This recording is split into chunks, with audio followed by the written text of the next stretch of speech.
నమస్కారం. సుమన్ టీవీ ప్రేక్షకులకు స్వాగతం. ముందుగా సుమన్ టీవీ ప్రేక్షకులకు శ్రీ క్రోధినామ సంవత్సర ఉగాది శుభాకాంక్షలు. ఈ క్రోధినామ సంవత్సరం ద్వాదశ రాశుల వారికి ఈ రకంగా ఉండబోతుంది. నవగ్రహాల స్థితిగతులు ఎలా ఉన్నాయి, వాటి వల్ల ఎటువంటి ఫలితాలు వెలువడున్నాయి అనే విషయాన్ని తెలియజేసేందుకు మనతో పాటు ఉన్నారు శ్రీ వీర బ్రహ్మేంద్ర స్వామి ఉపాసకులు, ప్రాచీన సంఖ్య మరియు ప్రశ్నాశాస్త్ర నిపుణులు కృష్ణమాచార్యులు గారు. గురుగారు నమస్కారం అండి. జై వీరబ్రహ్మ జై గోవిందమాంబ జై. నమస్కారం అమ్మ. గురుగారు, సింహరాశి వారికి ఈ క్రోధినామ సంవత్సరం ఎలా ఉండబోతుంది గవ్వల శాస్త్ర ప్రకారం? శివాయ బ్రహ్మణే నమ, వీరబ్రహ్మేంద్ర స్వామిని నమో నమ. ఆదాయం 2, వ్యయం 14, రాజ్యపూజ్యం 2, అవమానం 2. ప్రత్యేకించి ప్రశ్నాశాస్త్రాన్ని అనుసరించి వచ్చిన ఫలితం కూడా ఇది బుధుడికి సంబంధించినటువంటి ఫలితం.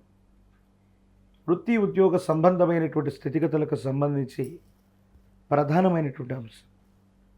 అట్లాగే బుధుడి యొక్క స్థానం స్నేహితుల వల్ల కానీ, స్త్రీ సంబంధమైనటువంటి వ్యక్తి వల్ల కానీ అపోహలు, అపార్థాలు, అపనిందలు జీవితంలో వచ్చేటువంటి అవకాశం ఉంది.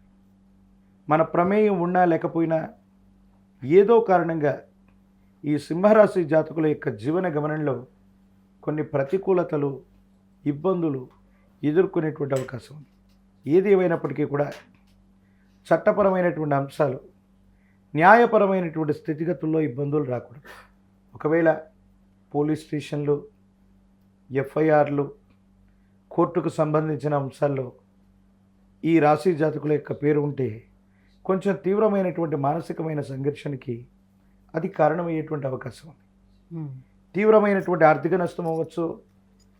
వృత్తి ఉద్యోగ సంబంధమైనటువంటి విషయాల్లో మనముగా వేగవంతమైనటువంటి నిర్ణయం ద్వారా, అంటే కొత్త ఉద్యోగాన్ని చూద్దాం, కొత్త వ్యాపారాన్ని చేద్దాం, ఎంతో కాలమైనా ఇందులో ఎదుగు బొదుగు లేదని వేగవంతమైనటువంటి నిర్ణయాలు తీసుకున్నప్పుడు కొన్ని ఇబ్బందులు వస్తాయి, కొన్ని ప్రతిబంధకాలు వస్తాయి. దానివల్ల తీవ్రమైనటువంటి మానసికమైనటువంటి ఆందోళన మొదలయ్యేటువంటి అవకాశం. కాబట్టి ఎటువంటి పరిస్థితుల్లో కూడా కొత్త ఉద్యోగం గురించి కానీ, కొత్త ప్రయత్నం గురించి కానీ ఆలోచించే నిర్ణయం తీసుకోవటం చెప్పదగినటువంటి సూచన. ప్రత్యేకించి భార్యాభర్తలకు సంబంధించినటువంటి అన్యోన్యత బాగున్నప్పటికీ జీవిత భాగస్వామి వారి యొక్క ఆరోగ్యం మిమ్మల్ని కలతబెట్టే అవకాశం. ప్రత్యేకించి బుధుడు సహోదరి వర్గానికి కారకుడు. ప్రత్యేకించి సంవత్సరంలో వారసత్వ సంబంధమైన విషయాలు, అన్నదమ్ములతో మీరు సఖ్యతగా ఉంటున్నారా లేదా అన్నటువంటి అంశాలు ఇవన్నీ కూడా చర్చకు వస్తాయి. వారసత్వంగా మీకు రావలసినటువంటి స్థిర చరాస్తులు అవ్వచ్చు, పెద్దల నుండి రావలసినటువంటి అంశాల గురించి అవ్వచ్చు, సహోదరి వర్గంతో ఏదైనా అభిప్రాయ భేదం వచ్చేటువంటి అవకాశం ఉంది.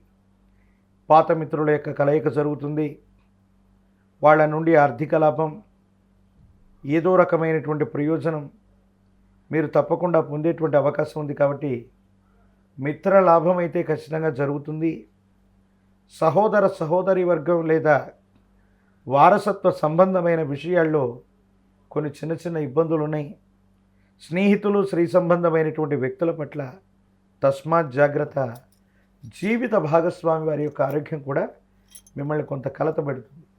ప్రత్యేకించి 5 అన్నటువంటి పంచమ స్థానం మీ గర్భవాసాన జనించిన సంతతికి సంబంధించింది.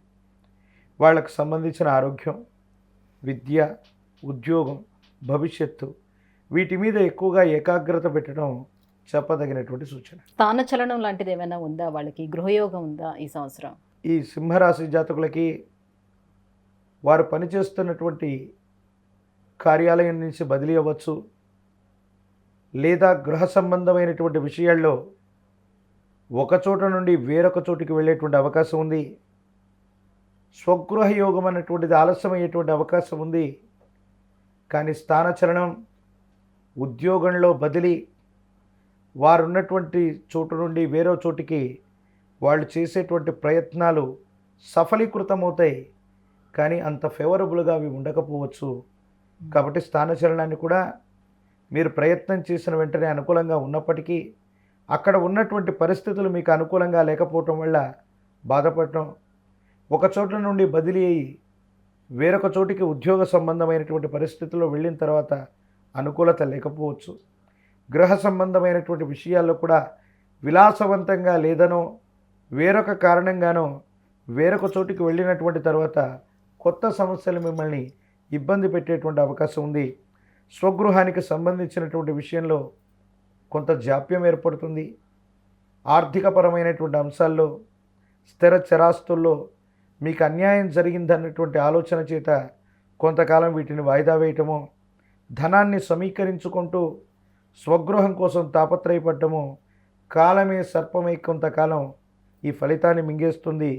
కానీ భవిష్యత్తు మాత్రం అనుకూలవంతంగానే ఉంది, ఎటువంటి సందేహం లేదు. విదేశాల్లో విద్యను అభ్యసించాలనుకునే విద్యార్థులు ఇప్పుడు ప్రయత్నాలు చేసుకుంటే ఏమైనా ఫలిస్తుందా? వాళ్ళకి కొంతకాలం ఆగాల్సి ఉంటుంది. 2024 సంవత్సరం మే మాసం తర్వాత ఆగస్టు మాసానికి అటు ఇటుగా దూర ప్రాంత ప్రయాణం లేదా విద్యార్థులు ఉన్నతమైనటువంటి విద్య కోసం చేసేటువంటి ప్రయత్నాలు ఖచ్చితంగా సఫలీకృతమయ్యేటువంటి అవకాశం ఉంది.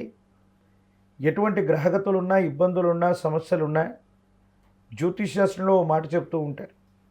ఏలినాటి శని ఉన్నప్పుడు, అష్టమ శని ఉన్నప్పుడు, శని భగవానుడు కూడా తీక్షణంగా ఉన్నప్పుడు దూర రాష్ట్రం లేదా దూరదేశం పడమర దిక్కు చేసేటువంటి ప్రయాణం శని భగవానుడి తీక్షణమైనటువంటి వీక్షణ నుంచి కూడా మనల్ని బయటపడవేయగలుగుతుంది. కాబట్టి ఇన్ని ఇబ్బందులు ఉన్నప్పటికీ కూడా విదేశీ సంబంధమైనటువంటి విషయాల్లో మాత్రం వాళ్ళు నిర్ణయం తీసుకుంటే వేగవంతంగా జాప్యం లేకుండా ముందుకు వెళ్ళగలుగుతారు. అనుకూలవంతంగా ఉంది. వీసాలు లభిస్తాయి, అన్ని అనుమతులు లభిస్తాయి.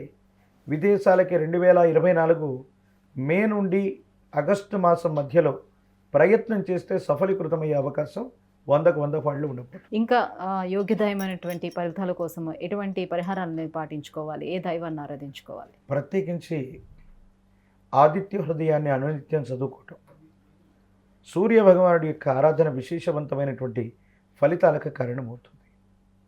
మీకు సంబంధించినంత వరకు మీరు నివాసం ఉన్నటువంటి గ్రామదేవతా స్వరూపాలని, మీ గ్రామంలో ఉన్నటువంటి అమ్మవార్లని పూజించటం యోగదాయకమైనటువంటి స్థితికి కారణమవుతుంది. భవిష్యత్ అంతా కూడా అత్యంత అనుకూలవంతంగా ఉంది.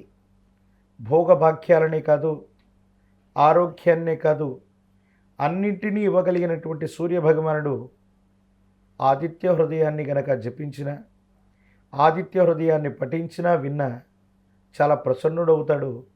జాతకంలోని సమస్తమైనటువంటి అరిష్టాలు తొలగిపోయే అవకాశం ఉంది.